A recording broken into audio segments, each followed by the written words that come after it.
야고보서 2장 14절에서 17절까지 보겠습니다. 야고보서 2장 14절부터 17절입니다. 한 절씩 교독하겠습니다. 내 형제들아, 만일 사람이 믿음이 있노라 하고 행함이 없으면 무슨 유익이 있으리요? 그 믿음이 능히 자기를 구원하겠느냐? 만일 형제나 자매가 헐벗고 일용할 양식이 없는데 너희 중에 누구든지 그에게 이르되 평안히 가라, 덥게 하라, 배부르게 하라 하며 그 몸에 쓸 것을 주지 아니하면 무슨 유익이 있으리요? 이와 같이 행함이 없는 믿음은 그 자체가 죽은 것이라. 아멘. 야고보서 2장 14절에서 마지막 26절까지는 믿음과 행함에 대한 이야기가 나옵니다. 어찌 보면 야고보서에서 가장 많이 알려진 그리고 많이 회자되는 그러한 내용들이 아닐까 싶습니다. 우선 세 부분으로 나눌 수 있는데요. 행함 없는 믿음은 거짓 믿음, 거짓 신앙이다. 우리가 다음에 두 번째 부분은 행함 없는 믿음은 쓸모없는 신앙이고 행함 없는 믿음은 치명적인 위험한 신앙이다라는 것을 살펴보도록 하겠습니다. 먼저 14절 다시 한번 읽겠습니다. 천천히 시작. 내 형제들아, 만일 사람이 믿음이 있노라 하고 행함이 없으면 무슨 유익이 있으리요? 그 믿음이 능히 자기를 구원하겠느냐? 우선 행함과 믿음에 대해서 이야기할 때 내 형제들아 이렇게 부르고 있습니다. 내 형제들아. 예수 믿는 사람들에게 하는 얘기예요. 안 믿는 세상 사람들에게 하는 말 아니에요. 스스로 믿음이 있다고 말하는 교회 안에 자매 형제들에게 하는 말이에요. 내 형제들아. 너희가 스스로 믿음이 있노라 하지 스스로 믿음이 있다고 주장하면서 말 함부로 하고 또 사람 차별하고 돈을 가지고 있으면서도 굶주리고 헐벗는 사람들을 외면하고 그렇게 행함 없이 산다면 그 믿음이 무슨 유익이 있겠냐는 거예요. 행함 없는 그 믿음이 능히 자기를 구원하겠느냐? 구원을 얻지도 못하는 믿음이 무슨 의미가 있을까요, 여러분? 자기를 구원하지도 못하는 믿음 있다고 주장해요. 근데 그 믿음이 능히 자기를 구원하지 못해요. 구원하겠느냐? 대답은 뭐예요? 못한다죠. 불가능하다. 왜요? 그 믿음이 아니니까. 우리가 구원받는 건 믿음으로 구원받는 거잖아요. 행함으로 구원받는 거 아니에요? 믿음으로 구원받아요. 그런데 믿음이 있어요. 있다고 주장하는데 구원을 못 받았다라는 것은 그 믿음이 아니란 거잖아요. 그렇게 행함 없는 믿음은 그냥 믿음이 부족한 게 아니라 그건 처음부터 믿음이 없었다는 거예요. 그래서예요.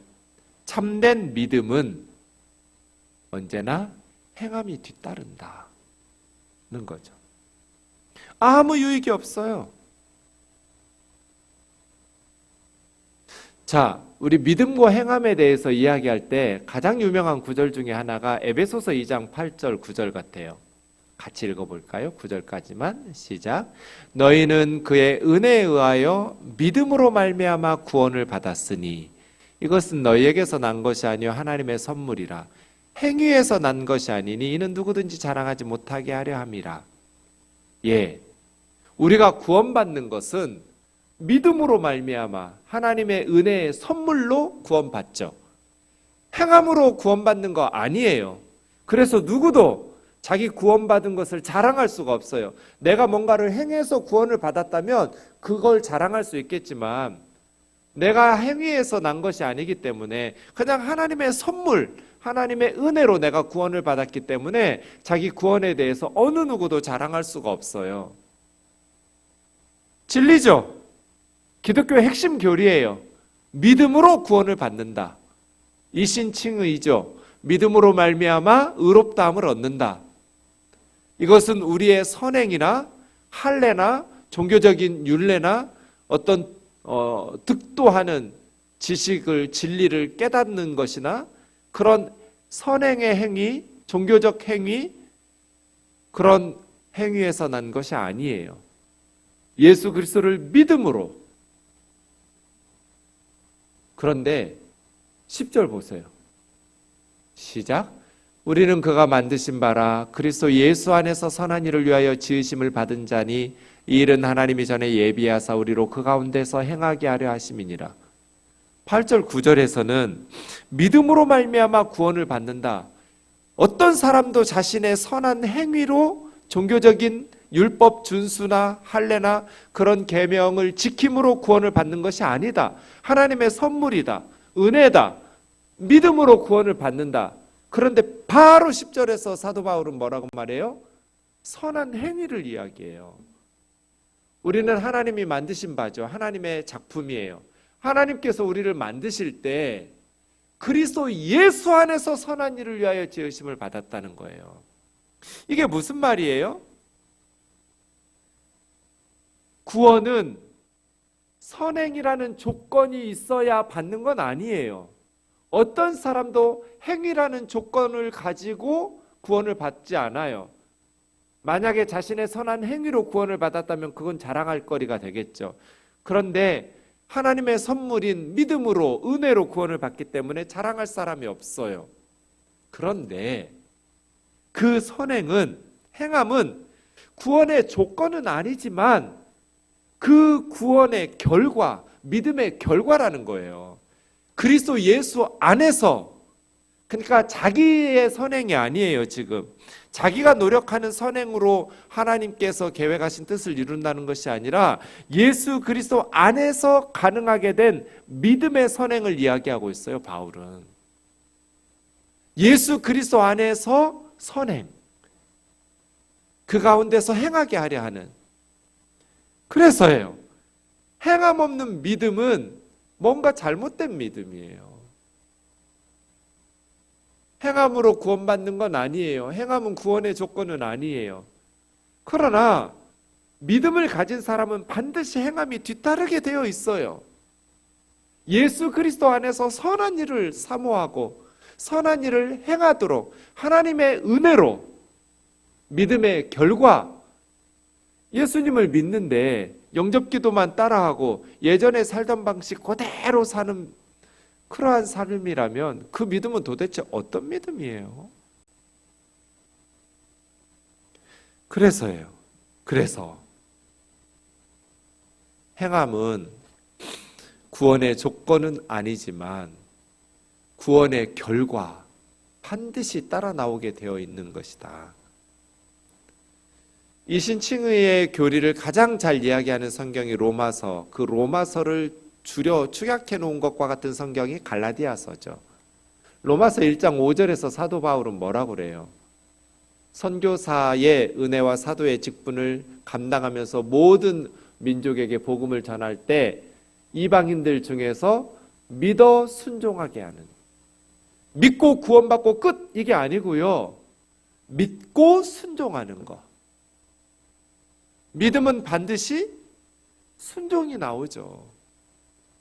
예수님을 믿는데 하나님 말씀에 순종하지 않는다면 그 믿음은 도대체 어떤 믿음이에요? 성경이 말씀하시는 믿음이 아니에요.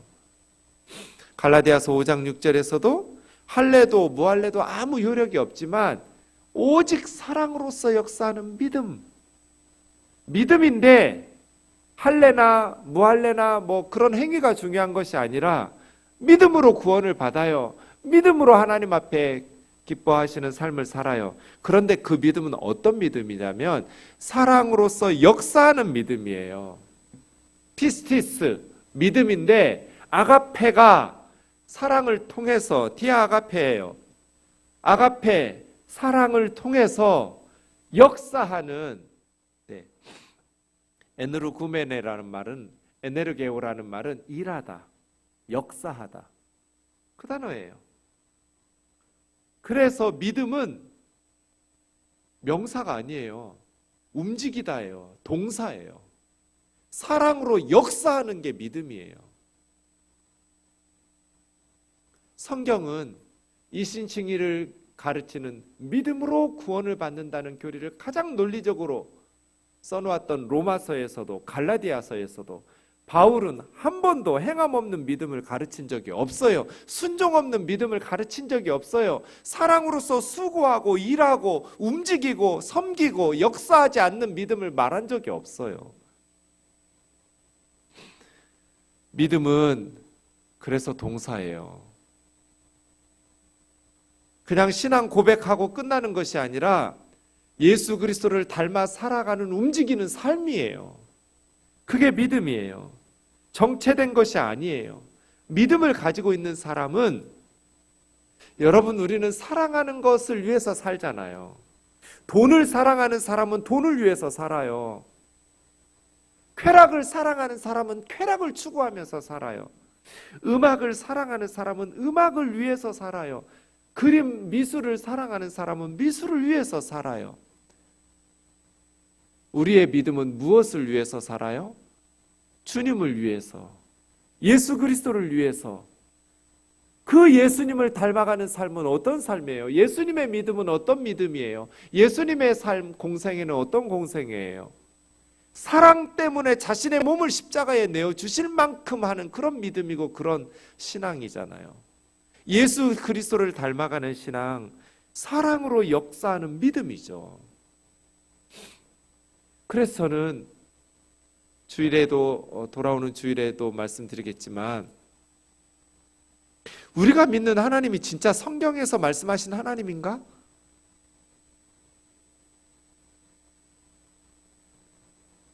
여러분이 믿고 계시는 하나님이 진짜 성경에서 말씀하시는 하나님하고 똑같은 분이에요? 저는 그렇지 않은 경우를 너무나 많이 봐서, 하나님이라고 부르고 설교하고 기도하고 말하는데, 오늘 또 지하철을 타고 명동에 갈 일이 있어서 우연히 지하철을 타서 이야기를 듣게 됐어요. 큰 소리로 말씀하시니까. 세 분이 경로석에 앉으셨어요. 한 장로님과 두 권사님이에요. 대화 중에 내가 아는 하나님이 아니야. 둘 중 하나 잘못된 거잖아요. 내가 믿는 하나님이 잘못됐든지 그분들이 믿는 하나님이 잘못됐든지. 우리가 하나님이라고 부르면서 믿는 그 하나님이 우리가 만들어낸 하나님 아니에요? 성경에서 말씀하시는 진짜 그 하나님을 믿냔 말이에요. 우리가 하나님을 왜곡시키고 있지는 않은가? 야고보서의 말씀에 귀 기울이지 않으면 저는 한국 교회는 곧 소멸될 것이라고 생각해요. 왜냐하면 예배당 안에 죽은 믿음들, 시체 같은 믿음들만 가득할 테니까. 행함 없는 믿음, 구원받지도 못하는 믿음, 믿는다고 말하는데 사랑으로서 역사하는 수고가 없는, 희생과 헌신이 없는, 행함이 없는, 얼마나 말을 함부로 하고 뒤에서 험담들을 하는지. 권사님쯤 됐으면 입술이 거룩하게 거듭나야 하잖아요. 그래서 권사님들이 모이면 너무 아름다운 노랫소리 같은 대화들이 이어져야 하잖아요. 어쩜 그렇게 표독스러운, 날카로운, 그렇게 독이 가득 머금은, 사람을 죽이는, 교만하고 거만한 그런 말들을 거침없이 쏟아내요. 예수님을 10년, 20년, 30년, 40년, 50년을 믿었으면 예수님을 닮아가야 하잖아요. 나를 부인해야 하잖아요. 나를 부인하고 내 속에 소망이 없다는 거 이제 답 나왔잖아요. 예수님 몇 년 믿다 보면 답 나오잖아요. 말씀 몇 년 듣다 보면 답 나오잖아요. 아, 나한테 소망이 없구나. 내가 바라볼 분은 예수 그리스도밖에 없구나. 사랑하는 것을 사모하면서 추구하면서 살잖아요. 내 안에 소망이 없다는 걸 깨달으니까 이제 예수님 안에 소망이 있고 예수님 안에 참된 인생의 의미와 보람과 기쁨과 행복과 만족이 있다는 것을 알면서 예수님을 더 사모하고 예수님을 더 가까이 하기를 소원하고 예수님을 구하면서 살게 되잖아요. 수십 년 교회 다녀서 직분을 가지고 있는데도 여전히 세상을 사랑하고 세상에 뭔가 대단한 의미가 있는 것처럼 전혀 영적인 성장과 자라남이 없다면 그 믿음은 도대체 어떤 믿음일까요? 사랑으로서 역사하는 믿음, 우리가 믿고 있고 내가 그 믿음으로 구원받고 천국에 간다고 확신하는 그 믿음이 진짜 성경에서 말씀하신 믿음 맞냐 이거예요. 야고보 장로님이 제기하신 이 문제는 매우 치명적인 문제예요. 내 형제들아, 만일 사람 믿음 있노라 하고 행함이 없으면 그 믿음이 무슨 유익이 있겠냐? 자기를 구원할 수 있겠냐? 없다는 거잖아요.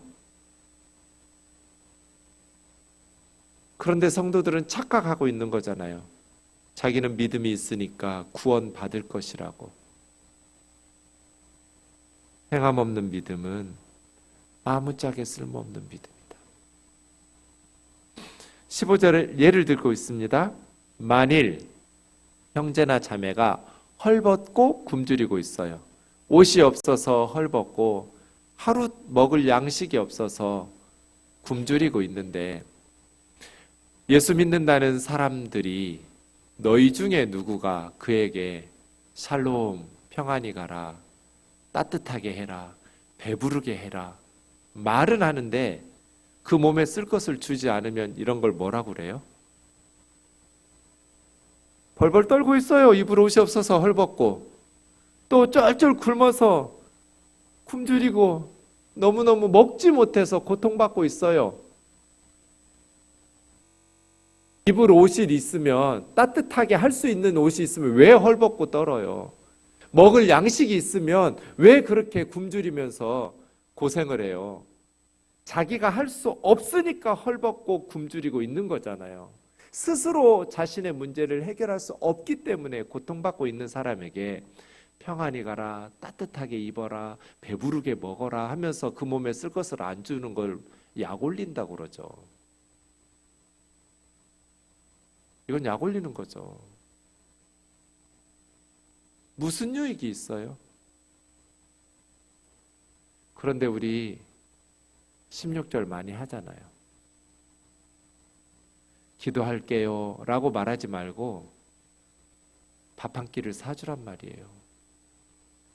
기도할게요, 힘내세요 라고 말로만 하지 말고 기도 필요한데 정말 중요한 게 기도인데 거기서 말해서 끝내지 말라는 거예요. 라면 한 그릇이라도 같이 먹으라는 거잖아요. 몸에 쓸 것을 주지 않으면 무슨 유익이 있어요? 행함 없는 믿음은 죽은 것이다. 시체 같은 믿음이에요. 그냥 아무것도 아닌 빈 말이에요. 아무 유익도 없어요. 그건 믿음이 있는데 아직 행함이 없는 게 아니에요. 착각하시면 안 돼요. 처음부터 믿음이 없었던 거예요. 행함이 없는 믿음은 믿음이 부족하거나 아직 믿음은 있는데 행함이 없는 게 아니라 그건 믿음 아닌 거예요. 성경은 한 번도 행함 없는 믿음을 믿음이라고 부른 적이 없어요. 교회 다니는 사람들이 스스로 믿는 자, 신자, 믿음의 사람이라고 말하지만 세상 사람들은 교회 다니는 사람들에게 너의 그 믿음이 무슨 유익이 있어? 라고 묻는 거예요. 너 믿음이 있으면 그 믿음이 어떤 유익이 있냐? 행함 없는 믿음은 구원받지도 못하고 천국에 가지도 못해요. 아무런 유익이 없어요. 본인에게도 그러하거니와 다른 사람에게도 마찬가지예요. 그래서예요. 우리가 하나님을 믿고 따를 때 행함이 구원의 전제 조건은 아니지만 행함이 없는 믿음도 그건 제대로 된 믿음이 아니다.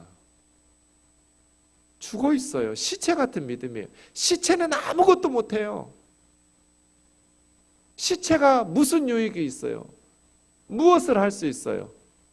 믿음도 마찬가지예요. 한국교회는 그동안 믿음을 강조해 왔어요. 잘했어요. 개혁신학이고 성경적 신학 맞아요. 그런데 행함을 배제시킨 믿음을, 잘못된 믿음, 성경이 우리에게 가르쳐주지 않은 비성경적인 믿음을 가르쳐 왔어요. 성경은 한 번도 그런 믿음을 믿음이라고 부른 적이 없는데, 그래서 야고보서의 이 메시지를 귀 기울이지 않으면 죽은 시체 같은 믿음으로 예배당을 가득 메워서 교회가 소멸될 거다. 시체들은 아무 생명도 아무 역사도 경험할 수 없으니까. 죽은 믿음들만 예배당 안에 가득한 교회, 아무 능력도 아무 역사도 일어나지 않는 교회가 어떻게 하나님을 기쁘시게 할 수 있겠어요? 하나님에게 어떤 의미가 있겠어요? 저와 여러분의 삶과 신앙은 어떤지 말씀의 거울 앞에 비추어 보았으면 좋겠어요. 우리 믿음이 있어요. 예수님께서 우리 죄를 위해서 십자가에 죽으시고 부활하신 걸 믿어요. 하나님의 선물 맞아요. 은혜 맞아요. 그런데 그 은혜가 우리의 삶을 변화시켰다면 반드시 순종하는 삶을 사모하면서 행함 있는 나아가게 될 거예요. 그래서 점점 우리 삶이 예수님을 닮아가게 될 거예요. 그러한 저와 여러분 되기를 주의 이름으로 찬양하고 기도하겠습니다.